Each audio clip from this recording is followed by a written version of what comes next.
ano ko, naalala ko yung bata ako, nung natatakbo ako sa kasama ng mga kasamahan ko sa Popstar Kids. Naalala ko yung childhood ko kasi nung bata ako talaga, yung Popstar Kids, alam naman natin lahat, dumaan din talaga ako doon. Tapos kahit nasabihin na competition yun, syempre, ini-enjoy na din namin yung youth namin. Tapos, nagagawa namin yung mga gusto namin gawin. Like, bata kami, pero kumakanta kami, sumasayaw kami, nagko-perform kami. Tapos, At alam mong nagko-competition kayo among each other. Yes, oo. Kahit bata kayo? Kahit bata kami. Pero parang kasi, more than the competition, parang hindi kasi namin iniisip yung gano'n. Wala kaming rivalry din sa isa't isa. Tapos, the fact na, kunwari,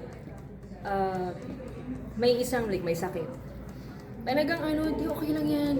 Mo na lang, binibigyan namin yung isa't isa ng encouragement para pagpatuloy yung performance or kung ano mang technique yung gagawin namin para mas mabuti yung performance. Ayun, nakaka-inspire. Itong mga malalaki na. Nakaka-inspire talaga. Especially seeing the classroom. Sobrang Pag ganda. nakikita mo sila, tingin mo ganun din sila tulad mo. Or pag may nagkasakit, huwag kang gumaling para mabawasan ko yung kalaban. I don't think so. Kasi witness din kasi kami. Witness kami na magkakaibigan tong mga to. Lahat ng dumaan sa The Clash, talagang magkakaibigan na rin sila. Parang naging isang pamilya na rin kasi kami. So parang, okay, competition to. Pagdating ko sa Clash Arena, okay, gagawin ko yung best ko. Pero okay tayo, friends naman tayo. Julie, last na lang. Kasi, aware ka rin mga fans mo, lalo sa ex siguro. Parang sinasabi nila, sana mabigyan si Julie ng movies or serye na showcase talaga yung acting mo. Kasi alam Yung nila- husay kasi alam nilang magaling kang Magaling kang artista eh. So yun yung pinapanawagan nila lagi. Wow, Kasi singer wala ka ng okay ka na eh. Pero sa acting syempre, Ikaw ba gusto nila eh. Bigyan niyo akong acting vehicle, drama. Kaya ko yun. Ako naman po, Movie daw, movie. Or series. Or series na talaga showcase kasi 'di ba sa Maria Clara 'di ba nakita naman talaga rin. Pero syempre gusto nila yung si Julie talaga yung first of all, I'm flattered. Kasi ako naman po, talagang kapag may venue ako na gustong i-explore, talagang gagawin ko siya or hahanap ako ng paraan para ma-showcase yun. And talagang pagbubutihin ko talaga, if I need to audition, I do it. Okay. If I So open need ka to naman for take that. workshops, I would definitely love to do it. So parang ako, I'm just, I'm waiting for opportunities. Yes, And oo. ako thankful po talaga ako sa Jimmy sa lahat po ng mga opportunities na binibigay sa akin. Especially when it comes to mga projects. And ako, sobrang thankful ako na naging party ako ng Maria Clara, diba? And ako, every time na nabibigyan ako ng chance na magkaroon ng series or movie, I always take that chance kasi parang yun na yung chance ko para alam mo yun, mag-portray ng ibang roles. Yes. At talagang sobrang ako pag na-excite akong gawin, talagang pagbubutihin ko po talaga. Musical play daw, bagay ka. Yeah, that's what I'm really hoping for. Na Broadway. sana dumating yung araw na magawa ko siya. Kasi hindi na talaga kaya na schedule ko kasi feeling ko mamatay ako. Kaya lang mag-aabot ka ng matagal, iwanan mo to sa Pilipinas. Ha? Carry mo. Kasi sasama naman po siya sa akin. Talaga sa okay. Thank you. Kasi Julian Raver, every season may mga bagong pasabog, di ba? So, itong season na to, what do you think, makes this special or parang kakaiba sa lahat? Do you think mas exciting ba itong season na to? Hello. Yes, good afternoon. Good afternoon or good morning pa naman. Sorry. Good afternoon na pala. Good afternoon everybody. Welcome po sa The Clash 2025. Yes, Sir Don, nakita nyo naman yung Yes. bakbahan ng dalawang grupo, di ba? So ito yung iilan lamang sa mga mapapanood ninyo for this season.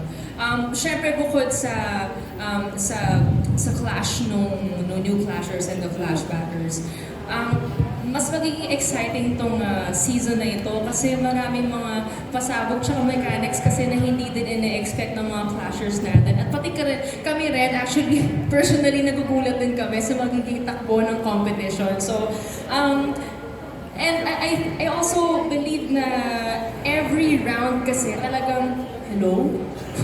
Kanina ba? Nasa space. Hello? Hello, Julie. Hello? Yeah. Ayun, every round, every round kasi, talagang alam namin na binibigay nila yung 110% nila palagi sa mga bout performances nila. So, kami lagi namin ina-expect na magiging fresh, magiging bago, at talagang mapapawaw yung clash panel namin. And I think that's what makes this show really, extraordinary. Kasi kakaiba talaga yung talent ng mga Pilipino. And we're just very, very happy to have this kind of competition, an original by GMA, of course, na talagang nagpo-provide ng opportunities para sa mga singers at mga artists dito sa bansa. Not only here, but also all over the world. Ayun, thank you, Raver. Ayan. Galing. Parang nasabi na natin. Hindi, siguro, for me, basically, ito yun. Ito yung mas magpapa-excite this season. First time nangyari ito, 2 groups. And pinakamalaking flashback na nangyari. Tingnan mo naman yung mga flashbackers natin. And then, with their new clashers, dun pa lang eh. Tsaka yung mga pasabog, hindi mawawala yung pasabog natin sa The Clash. Tapos, bago pa yung stage namin. Kahit sila nung first episode, nila alam na yung pala ang mangyayari. Akala nila head-to-head na agad sila. Pero biglang sila pala muna yung magkakalaban. So, hindi mo talaga alam yung mangyayari pagdating sa The Clash. So, for me, itong 2 groups na to, doon pa lang nakaka-excite na yung show. So base sa nakita nyo kanina, kanino kayo mas na-impress? Sa mga bago or sa luma? Hindi yun ang tanong. Equally kasi po, talaga po. Talagang, kasi kami, we really try to keep the balance as Clash Masters talaga. So, talagang, lahat kasi talaga sila magagaling equally. So, talagang, depende na talaga sa Clash panel. Okay. Oo. Pero hindi Kung nang sino tanong, ang bet nila. ayoko na may compare agad ngayon pa lang, di ba? Parang namimili na tayo kasi mas magaling. Pero kayong dalawa bilang mga host, paano kayo nakaka-react or na yung mga journey kasi nila, di ba kakaiba rin? Paano kayo nakaka-relate sa mga journey ng mga to? Well, kasi for us, yung journey naman nila medyo same din naman sa journey As namin ni Jude. ni Jules eh. Like, definitely, kailangan kasi na meron talaga is consistency. Consistency and creativity. Kasi alam naman natin na lahat sila very unique yung bosses. Sobrang galing nila lahat. Pero siguro for me, yung consistency and paano mo i-separate yung sarili mo sa kapwa mo clashers kasi lahat kayo magaling eh. So yun yung parang pinaka-challenge. At ganun din naman sa amin pagdating sa pag-artista. And so parang medyo same din naman. Okay.